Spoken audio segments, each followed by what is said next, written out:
Britt here. Healing from abortion. The truth they hide. Let's get right into it. Did you know there's a side of abortion nobody wants you to see? Yep.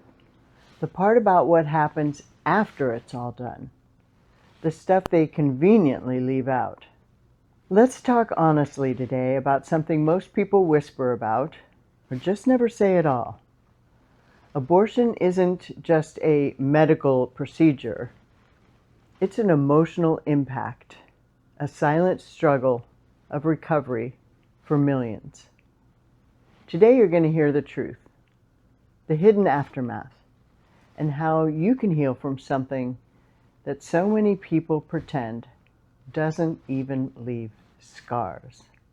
When most people talk about abortion, they usually focus on a political or religious debate, and rarely does anyone talk about what happens next. What about this quiet aftermath, when everyone else has moved on but you feel stuck? The loneliness, the secret guilt.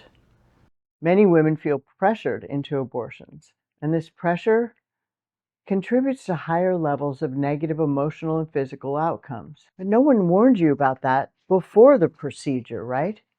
It's not exactly advertised in the brochures at the clinic.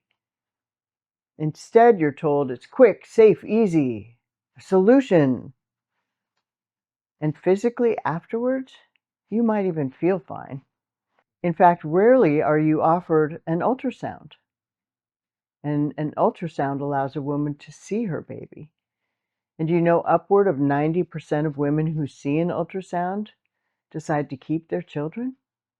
That's a pretty amazing statistic. It's really hard to believe it's a piece of tissue when you're looking at your baby inside of your womb. And I'm not here to shame or blame anyone or to enter into one of these debates. I'm not God, and I am nobody to judge someone else for their decisions. But I'm here for you, the ones that want to move past any of these symptoms that may still be lingering in your life.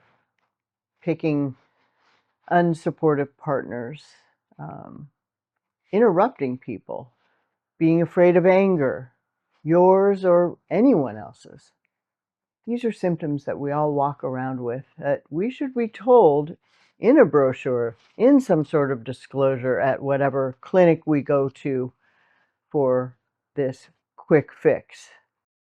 Just like Ginny told me, if you can see it, you can free it. And after having the courage to look and see and have the awareness that many of these symptoms operating in my life did have to do with my decisions in college.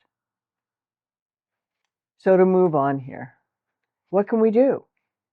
Well, there are definitely people working on having disclosures being mandatory at clinics or prior to a procedure. Of course, there's an extra complication now with the fact that you can just get a pill or a series of pills and self-abort at home. And I have to say, this is horrifying. At least when I went to the clinic and had an abortion, there was always one hand in between. The doctor did it. The doctor helped me end a life. Today, I pray for these women who get mailed the prescription at home because the middleman's no longer there. And the shame and guilt that operate under the surface, all these things that they never tell you about, this secret underbelly of abortion, now the middleman's gone. And the shame and the guilt, you can't blame anyone else. We took it, we swallowed it, we did it. And believe me, I know many women who've gone through the procedure, and it's anything but quick, safe, and easy. Again, after time passes, physically you may feel fine. They also don't tell you that you will have an increased risk of breast cancer. This is scientific fact, white papers, and plenty of science and data that I'll be offering in future videos as well. You know, the reality is even darker when you closely look at the science. All sorts of maladies physically occur after having an abortion, including having future pregnancies be more difficult. And last year alone, peer-reviewed studies in major medical journals revealed many startling truths that we had already known, but the more science verified this. Mothers who abort have significantly higher rates of psychiatric treatment, depression, substance abuse, addictions, and even elevated risk of death from many causes, cancer and suicide. One study, a meta-analysis by Coleman in 2011 in the British Journal of Psychiatry, found women who had abortions faced an 81% higher risk of mental health problems compared to those who had not. And these risks included a 34% increase in anxiety disorders. All the pharmaceuticals that are dispensed these days to help anxiety, could there be any connection with pharmaceutical companies that support, pay for, and foster the abortion industry? Now, as I mentioned, some of these risks included a 34% increase in anxiety disorders, 37% increase in depression, 110% increase in alcohol abuse, 220% increase in marijuana abuse, and an alarming 155% increased risk of suicidal behavior. I find the suicide statistics are especially troubling. A Finnish study by Gisler and colleagues published in BMJ found suicide rates were 6 times higher among women who had had abortions compared to those who gave birth. Similarly, a California study by Reardon in the 2000s reported a 160% higher suicide among post-abortive women compared to those who carried pregnancies to term. I've got another shocking statistic for you from Gisler and colleagues from 2005, which indicates an annual suicide rate of 34.7% of every 100,000 women following abortion, compared to only 5.9% for women who gave birth. Gisler and colleagues conducted a follow-up study in 2015 confirming a twofold increase in suicide risk even after implementing mandatory follow-up mental health checks post-abortion. Now, the physical risks are also greatly underestimated because approximately 10% of women experience immediate complications following and during abortion, and around 2% of these complications are life-threatening. Finally, the risk of hemorrhaging and infection-related deaths from abortion is nearly 8 and 9 times higher, respectively, compared to maternal deaths from childbirth. Now, I actually have a video about 3 shocking effects from abortion on your health, and I'll link it in the description so you can watch it later. We have all these negative effects, and yet society still treats abortion as a medical choice, largely ignoring the severe emotional and physical consequences. Now, unfortunately, our society isn't great at dealing with grief, especially grief we don't openly talk about and acknowledge, like the grief that comes with ending a pregnancy. That's one reason I address grief specifically with my clients in a section of my course. You know, with abortion, the pain is often very deep inside because talking about it feels taboo. And if you feel regret or sadness afterward, you're made to feel abnormal because society said there's no problem with it. People say things like, "It was your choice, wasn't it? Why are you so upset? Take responsibility for your choice." That's the hidden trap. Because it was your choice, you're somehow not allowed to grieve. And the silence forces you into isolation, which makes the emotional burden even heavier. But guess what? You're allowed to grieve. In fact, it's completely normal. because ignoring pain never makes it disappear. It only makes it louder later on. Now, if you're watching this and nodding along or feeling seen or feeling understood, know that healing is completely possible. And not just that, but actually going on to live a life of your dreams, having blockages and strongholds removed that you didn't even know were there.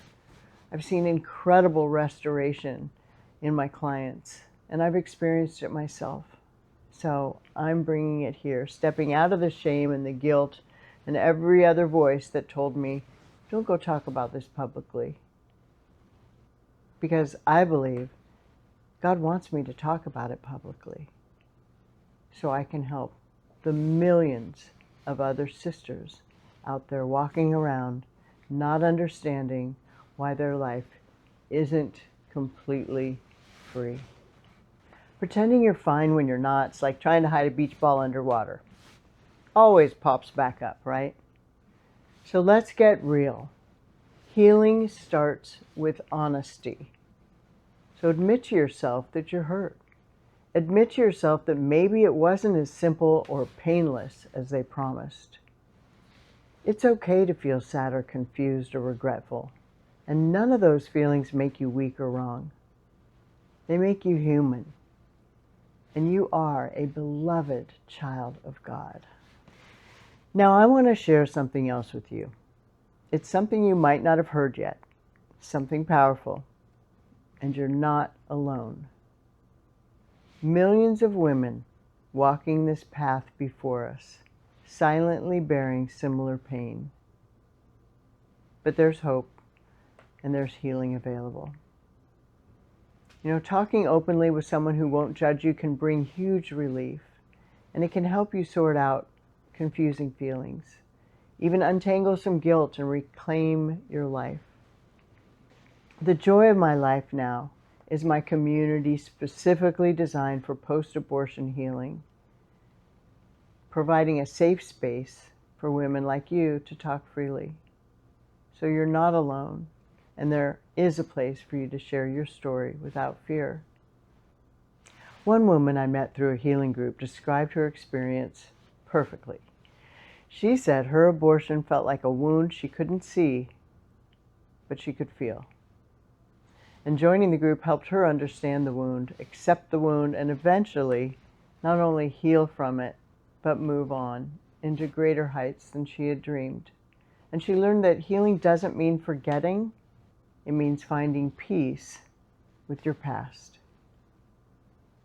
Now here's another uncomfortable truth they hide from you. Men suffer too. Yeah, we almost never talk about the men when it comes to abortion, but many men silently carry guilt, regret, or sadness. Society tells them they're not allowed to feel hurt because it's the woman's body and the woman's choice, right? But pain does not discriminate. If you're a man watching this, feeling lost or guilty, you need healing too. And guess what? It's okay to admit it. Your pain matters as well. In fact, that's exactly why I'm here today. Our pain, once processed and understood, becomes a powerful tool to guide others. And we can turn silence into strength and shame into solidarity. The journey isn't always easy, I won't pretend, but it's worth every step. And healing is about reclaiming your life, your peace, your joy, your happiness. It's about saying, yes, I made a decision I regretted. I struggled, but I survived. And now I'm stronger. And I'm equipped to help those who need the same hand up. So if you've been hiding your pain, today's the day to step forward. Reach out to someone you trust, find support, join a healing community, take the first step. Because your healing journey starts the moment you decide it does. You're not broken, you're not unlovable, and you're definitely not alone. I don't believe in accidents. I believe that's when God chooses to remain anonymous. And if you've watched this far, it's because something inside of you craves peace. Listen to that voice. It knows exactly what you need. And before you go, I would treasure a comment from you sharing what this video may have brought up for you. or if you have questions, I'll do my best to get back to you. God bless. Take care. Know you're beloved.